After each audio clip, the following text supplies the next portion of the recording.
Mathangi Mapok Meitei Oina Pokchaningi. I love Manipur with my deep heart. Thank you very much.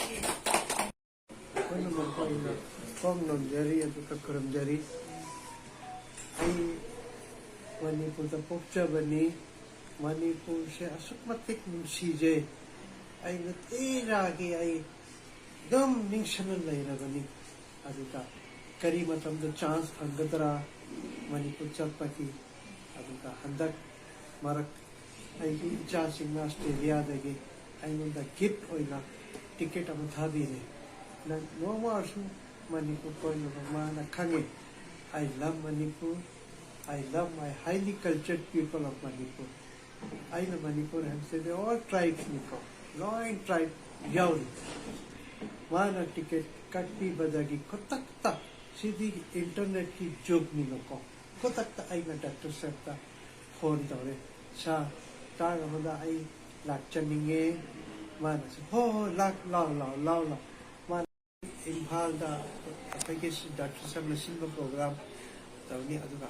Hayengna Moirang the Su Mayama Kailum Shili Moirang so history ni Madu the Su Pung Barodarakiano Madu the Su Chow Nam Shili Madu the Su we will Kariakitra recording Toraga propagate the culture of Manipur. I love Manipur. Manipur is in my heart and soul, in my blood. Mathangi Mapok Meitei Oina Pokchaningi. I love Manipur with my deep heart. Thank you very much. One day, whole world will know. And the National Minority Commission gi Madhuki speech the Suina Mayam Waina Kogani Manipur. Come and see the beauty of Manipur, the culture of Manipur.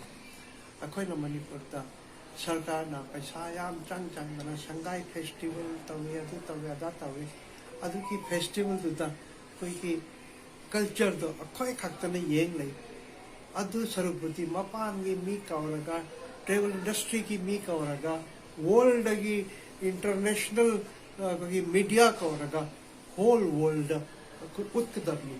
And the Yaoshang festival, such festivals nowhere in the world. And I know there is Manipur culture, whole world. Hana su Kang Mani Aduka Aduki Hena Kanchano.